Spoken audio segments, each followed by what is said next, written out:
Welcome back, listeners. Welcome back, Adam Booker and Joe Butterfield. Plenty of questions. We have been inundated, a little bit like the snow in Greater Manchester this week, so we will get straight into it. We're starting off with this from John Abbott on Instagram.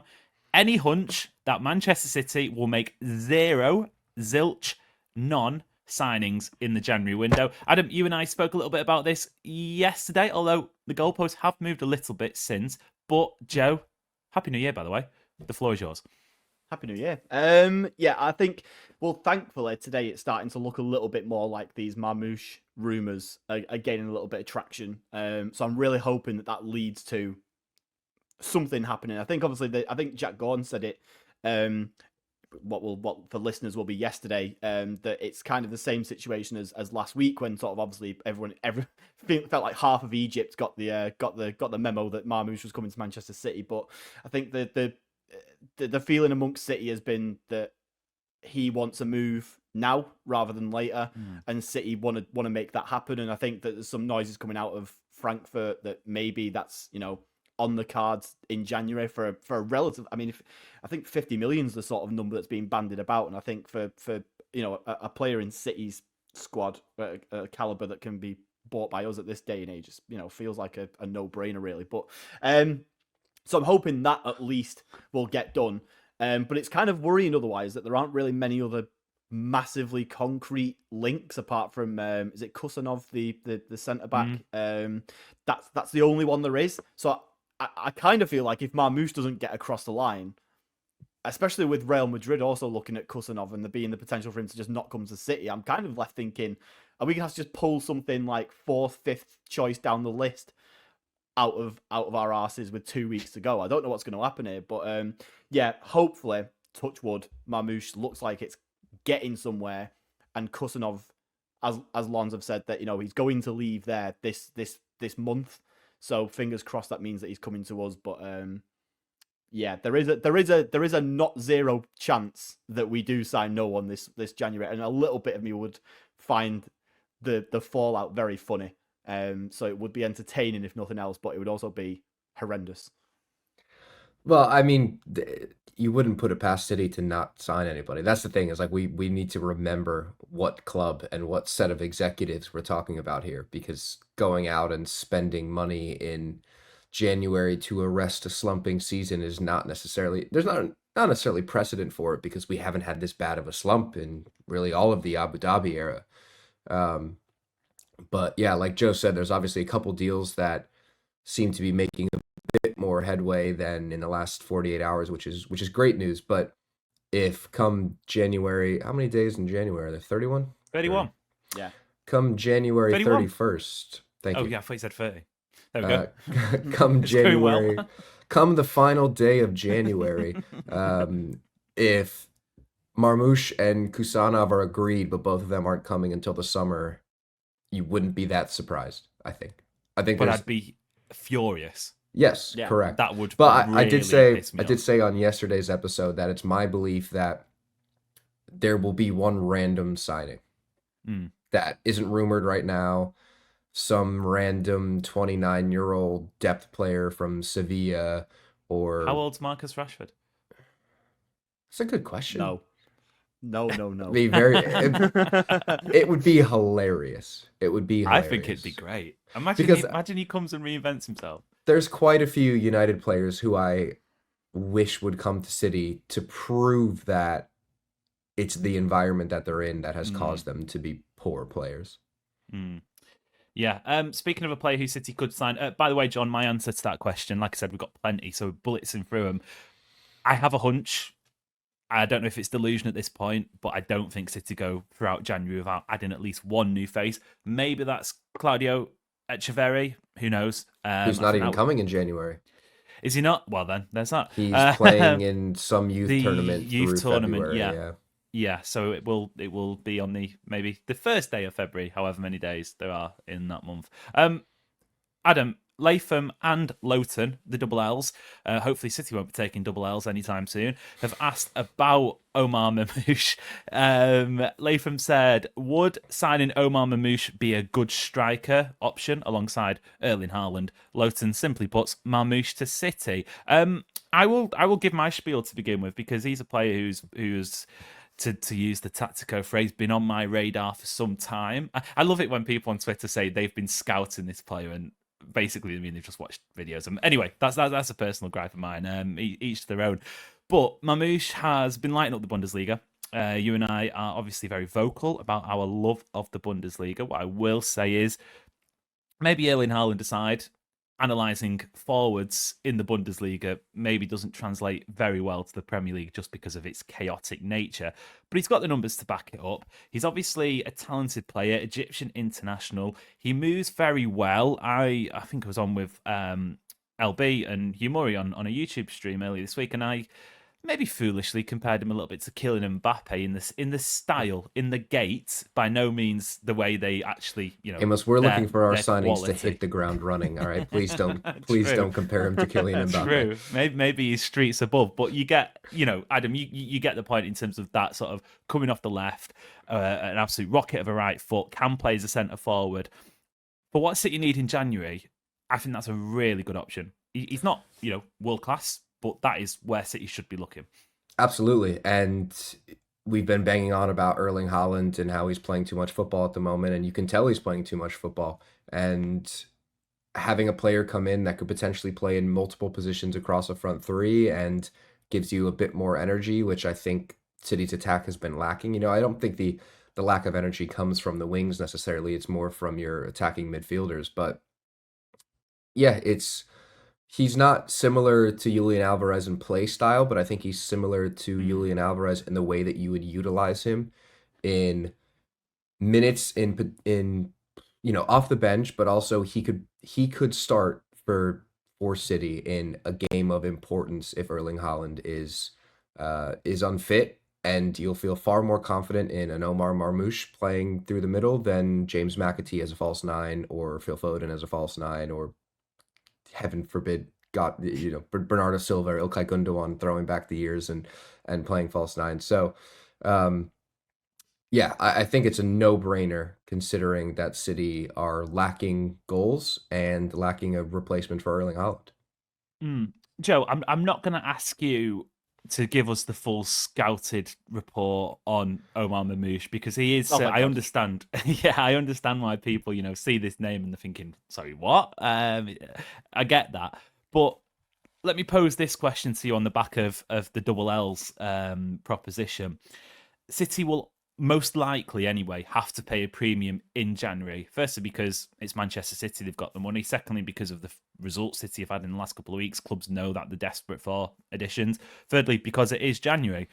How much would you say is a decent levy on top of what would be the base transfer fee in the summer? Let's run with 50 million quid, for example, because that's a figure that's been bounded about. How much would you say is a decent, how much would you be willing to add on top of that to ensure that Erling Haaland doesn't get a long-term injury, which at this current pace, I think he's missed 2 matches all season across all competitions for club and country. You don't want to say it's looking likely, but if you were to put a percentage on it, it probably wouldn't be in the not getting injured's favour. Yeah, I think easy another 10, 15 million, I think. You just kind of got to suck that up in January at least. Some people might even go as far as 20 and just accept that you got to pay 70 million now. I don't know if I'd go that high, but I think that, having to pay an extra 10, 15 would kind of be expected. I think if you're taking a club like Frankfurt's best player off them, and someone who's scoring, all of a large number of their goals when they're going for when they're in Europe and when they're going for sort of that top sort of those top positions themselves. To just take a player like that and just go like yoink, we'll have him in the middle of the season is going to lead to them sort of going, well, if we had an asking price for him in the summer, you're going to have to add extra onto that now. And I think that ultimately the club just let themselves. I said this at the start of the window, when we're in the middle of this sort of horrendous run that we've been on. Like, the club have put themselves in a position where we've kind of got no choice but to just front it up and just pay it. Like we have to do it. We can't afford to go. Coming to the last question, we can't really afford to go through the window with no one. So we kind of have to just accept that if we're only going to bring in one or two, we might have to pay a little bit more for those players than we thought that we would do if we did it in the summer instead. So yeah, I wouldn't want to see us spend too much more than the sort of the base fee of 50 mil or whatever that's going to be. But if we do have to up it to like 60, maybe even 65, then unlucky cheeky, like you let us get here, so got to do it. Yeah, I echo those sentiments. I feel like City have lost that sort of that ability to say no, we'll walk away from deals because of how sort of stale it was in the summer transfer window just gone by.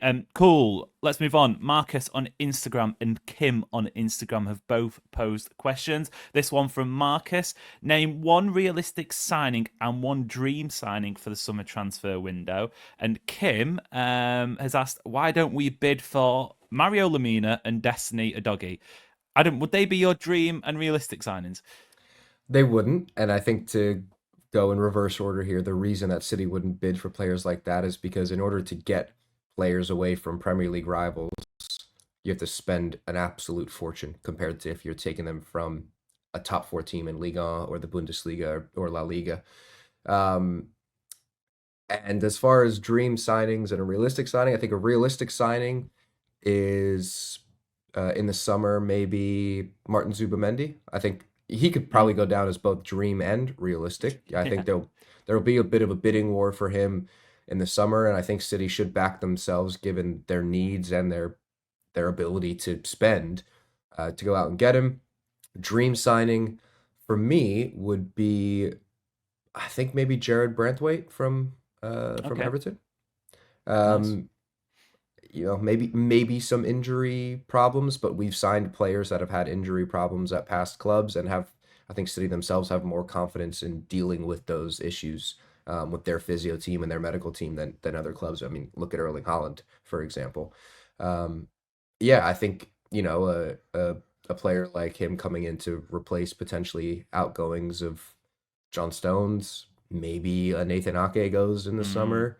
I think it's time to start adding some more youth and energy into that back four, and I think he would be definitely be a dream signing. Dream signing. I think if we're talking dream signings Was that a the super summer- boring answer for a dream signing? Like, I think it was. was I just offered one last meal and I asked for butter noodles? Yeah, maybe a few chili flakes on there, but I'm going to push the boat out a little bit more. It's nothing revolutionary for a dream signing, but I think if we're talking dream signing, City, and this isn't even dream, it's something that City should definitely be targeting. But Joe, it's probably in that Kevin De Bruyne position, and maybe not directly as a like-for-like replacement, because one of those obviously does not exist unless you start human cloning. But you're looking at Florian Wirtz, I think, as the dream signing. As a realistic signing, to be fair, I wouldn't quite say it's dream yet, but I really, really do like the look of Morgan Gibbs-White, and I think if his form continues with Nottingham Forest, not that you'd want to do any business with their Mariakis, I think it is their owner. Good luck trying to get him away from a hefty contract. But if you're looking at somebody, if Wirtz isn't available, if Musiala isn't available, I won't be surprised to start seeing Morgan Gibbs-White popping up on a few news reports here and there. Yeah, Morgan Gibbs-White's one of those players that obviously it's probably more financial related, but like when Wolves sold him, I think a lot of people were really confused by the fee. I remember it being like it was 40 million, wasn't it, at the time? Like they did, it was a big, and that's a couple of years ago, spend. Yeah. But I remember I thought he looked brilliant at Wolves, so I thought it's a bit extra money than maybe you'd think of a club like Forest would spend, but it always looked really good to me. So I wouldn't hate Morgan Gibbs-White, to be honest, joining. But Florian Wirtz was when you said dream signing, that was like it's Wirtz or Musiala. It's one of the two. I just want one of those kind of players to sort of be the guy who comes in and, as you say, no one can do what Kevin De Bruyne does, but both of those will give that sort of that central position behind the striker something where it takes us up a level. Like it takes us like into, like, you aren't just replacing him with someone who maybe in 3 or 4 years will eventually get to that level. You're replacing them with someone who will walk in and just hit the ground running. My realistic signing is probably I think Douglas Luiz coming in the January window is realistic. There's obviously a lot of rumours that Juventus want to get rid. Sky have been reporting that there are 2 Premier League clubs interested. Allegedly, we're one of them, and Aston Villa are the other. And they're sort of reporting that Juventus's asking price isn't that excessive. And I think for someone who can do a short-term job in the absence of Rodri, and then also someone who can be a pretty solid depth piece who'll get plenty of time in the squad when Rodri is back. I think you can do a lot worse than a player like Douglas Luiz. So that would be sort of my choice for the January. How close is that to a dream, would you say? Like, Douglas basically, Luiz? how good of a signing will it be? It'd be very good, but if I'm dreaming about Douglas Luiz, then something's gone very wrong.